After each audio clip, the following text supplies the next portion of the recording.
Hair and dermal derivatives की बात करें हम तो हेयर जो कोऑर्डिनेट्स हैं उनमें वर्टिब्रेट्स में सिर्फ स्तनियों के अंदर हैं वो बाल पाए जाते हैं। मोस्टली जो मैमल्स हैं उनमें उनकी पूरी खाल पर बाल होते हैं, लेकिन कुछ में बालों के केवल लेस चिन्ह ही पाए जाते हैं। जैसे कि ब्लू व्हेल में केवल कुछ मोटे बाल उसकी थूथन या स्नोट पर पाए जाते हैं। सभी मैमल्स में भ्रूणीय विकास के समय पूरे शरीर पर हथेलियों और तलवों को छोड़कर सूक्ष्म बालों की एक परत पाई जाती है, जिसे गर्भ रोम या लेनुंगो कहते हैं। इसको आप ध्यान से देखेंगे लेनुंगो किसे कहते हैं, कई बार ये पूछा जाता है। तो समस्त मैमल में भ्रूणीय विकास के समय पूरे शरीर पर हथेलियों और तलवों को छोड़कर सूक्ष्म बालों की एक परत पाई जाती है, जिसे लेनुंगो कहा जाता है। ये बाल जन्म से पूर्व ही झड़ जाते हैं। कभी कभी शरीर पर असामान्य रूप से ज़्यादा बाल होते हैं। ऐसी स्थिति को अतिशुक्रियता या हाइपरट्राइकोसिस कहते हैं। ज़्यादा बाल को हाइपरट्राइकोसिस या अतिशुक्रियता कहते हैं। इसको भी आप देख लेंगे क्योंकि ये छोटे क्वेश्चन आपको मिल सकते हैं। और साथ ही कभी बाल होते ही नहीं हैं, इस अवस्था को अशुक्रियता या एट्रिकोसिस कहते हैं।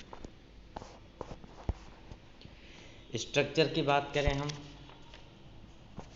तो स्ट्रक्चर जो बाल हैं वो मेनली एपिडर्मिस के एक्टिव मेलपिगी स्तर से बनते हैं। इसके निम्न भाग होते हैं, जैसे हेयर फॉलिकल्स हैं, हेयर रूट हैं, डर्मल पेपिला हैं, हेयर सेप्ट। जो सेप्ट होते हैं उसके दो भाग होते हैं। इसका एक भाग होता है मेडुला और दूसरा होता है कॉर्टेक्स। आगे बात करें डेवलपमेंट ऑफ हेयर की तो बाल एक छोटे से एपिडर्मल उत्फुलन से बनता है जो डर्मिस के नीचे धंस जाता है और इसका निचला सिरा प्यालेनुमा हो जाता है। इस प्यालेनुमा गर्त में डर्मिस फैल जाती है तथा एक रोम या हेयर पेपिला का निर्माण करती है, जिसमें रक्त वाहिकाएं होती हैं जो एपिडर्मिस के मेलपिगी स्तर को न्यूट्रिशन प्रोवाइड करती हैं। प्रारंभ में एपिडर्मिस एक इनर ग्रोथ एक ठोस कोशिकीय डोरी के रूप में होती हैं, जो बाद में चीरकर एक केंद्रीय या सेंट्रल सेप्ट बनाती है।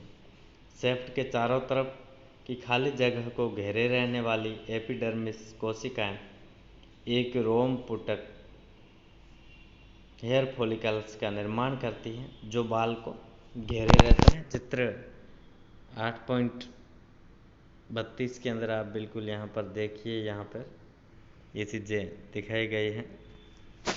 रोम पुटक के आधार पर बल्ब की तरह फूली बाल की जड़ होती हैं, जिसकी कोशिकाएं विभाजित होकर नई कोशिकाएं बनाती हैं।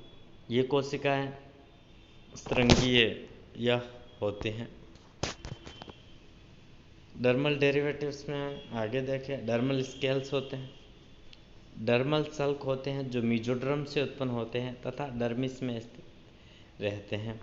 ये फिशेस, एम्फीबियन, रेप्टाइल्स एंड कुछ मैमल्स में पाए जाते हैं। डर्मल स्केल्स डर्मल जो स्केलेटन है उसके अवशेष होते हैं। मछलियों की बात करें तो उसमें प्लेकोइड या डर्मल डेंटिकल्स केवल इलास्मोब्रैंक मछलियों में पाए जाते हैं। ये कोस्मोइड स्केल्स से डेवलप हुए होते हैं। कोस्मोइड स्केल्स की डेंटाइन परत को छोड़कर नीचे की तीनों परतों के लुप्त होने पर प्लेकोइड सल्क बन गया है।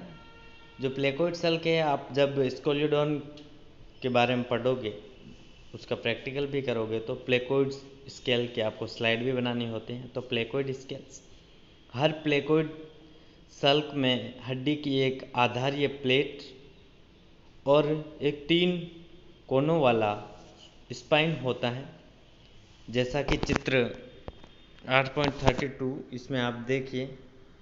तो प्लेकोइड स्केल्स की जब हम बात करेंगे तो आप स्लाइड में बनाओगे या डायग्राम, इस तरीके का डायग्राम रहता है।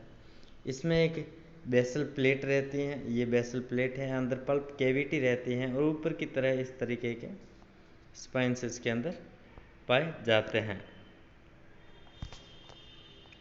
बात करें आधारीय प्लेट और सूल, जो स्पाइन है ये मेसोडर्म से डेरिवेटिव होते हैं और डेंटाइन के बने होते हैं। इसके स्पाइन के ऊपर विट्रोडेंटिन की एक टोपी होती है, इसके अंदर पल्प कैविटी होती है जो बेसल प्लेट पर खुलती है। पल्प कैविटी में पल्प भरा होता है जो connective tissue, nerves and blood vessels और ओडेंटोब्लास्ट कोशिकाओं का बना होता है। प्लेकोइड स्केल्स तिरछी पंक्तियों में व्यवस्थित होते हैं। इनकी आधारीय प्लेट तो डर्मिस में धसी रहती है, पर सूल एपिडर्मिस के ऊपर उभरा रहता है तथा पीछे की तरफ रुख किए होता है। और शार्क और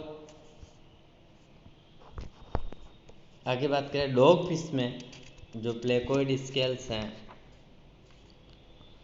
छोटे, संख्या में अधिक और निकटता से लगे होते हैं, परंतु स्केट में ये सल्क बड़े और बिखरे होते हैं। डॉग फिश या स्कोलियोडोन के बारे में आप डिटेल से आगे पढ़ेंगे। डेवलपमेंट ऑफ प्लेकोइड स्केल्स की बात करें तो प्लेकोइड जो स्केल्स है वो मेसोडर्म डेरिवेटिव होते हैं, जो हमने आगे बात करी थी। ओडेंटोब्लास्ट कोशिकाओं का एक समूह डर्मिस में एकत्र होकर एक डर्मल पेपिला का फॉर्मेशन करता है। डर्मल पेपिला आकार में वृद्धि करती हैं और बढ़ती हुई पेपिला एपिडर्मिस को धकेल देती हैं तथा बेसल प्लेट और स्पाइन में डिफ्रेंशिएट हो जाती हैं। पेपिला की ओडेंटोब्लास्ट सेल्स बेसल प्लेट और स्पाइन के चारों तरफ डेंटिन का सेक्रेशन करते हैं और एपिडर्मिस की जो मेलपिगी लेयर है जो डर्मल पेपिला के ऊपर होती है, इसे इनेमल ऑर्गन कहते हैं। इनेमल ऑर्गन स्पाइन के डेंटाइन पर विट्रोडेंटिन का सेक्रेशन करता है। जब स्केल पूरा बन जाता है तो ऊपर की एपिडर्मिस घिस जाती है तथा स्पाइन बाहर निकल आता है, पर आधारीय जो बेसल प्लेट डर्मिस में दबी रहती है। कंप्लीटली सल्क में डर्मल पेपिला पल्प कैविटी के पल्प का फॉर्मेशन करती हैं। इस डायग्राम में आप देखेंगे जो ये है मेसेनकाइम कोशिकाओं या ओडेंटोप्लास्ट का इकट्ठा होना, डर्मल पेपिला का फॉर्मेशन बी, सी उसमें डर्मल पेपिला में वृद्धि तथा बाहरी सतह पर डेंटिन का सेक्रेशन, और डी स्केल्स की कंटिका त्वचा के बाहर। एम्फीबियंस टोड की कुछ जातियों में डर्मल स्केल्स जो है अस्थिल या कार्टिलेजियस प्लेटों के रूप में सिर और पीठ की त्वचा में धसे हुए मिलते हैं। फुट रहित जो सेसेलियन की त्वचा में भी डर्मल सल्क हैं वो पाए जाते हैं। रेप्टाइल्स की बात करें, अत्यधिक विकसित डर्मल स्केल्स जो कछुओं में पाए जाते हैं। टर्टल्स और टोर्टोइज में डर्मिस की अस्थिल प्लेटें एक डर्मल कठोर कंकाल का निर्माण करती है जो एंडोस्केलेटन से जुड़ा रहता है। यह कार्पे, कैरापेस और प्लास्ट्रॉन के एपिडर्मल सल्कों के नीचे स्थित होता है। मगरमच्छ में डर्मल प्लेट आकार में छोटी होती हैं और केवल शरीर की पृष्ठ सतह पर एपिडर्मल सल्कों के नीचे पाई जाती हैं। बर्ड्स केवल खोपड़ी की जो मेम्ब्रेनस बोन है या कलाजात हड्डियों को छोड़कर डर्मल सल्क और डर्मल कंकाल पक्षियों में अनुपस्थित होते हैं। तो पक्षियों की जो कलाजात हड्डियां हैं उनमें डर्मल स्केल्स पाए जाते हैं। मैमल्स में मैमल्स की जो मेम्ब्रेनस बोन्स हैं को छोड़कर अधिकतर मैमल में डर्मल स्केलेटन एब्सेंट होता है। वर्तमान आधुनिक मैमल्स में आर्मेडिलो में सर्वोत्तम रूप से विकसित डर्मल कंकाल पाया जाता है।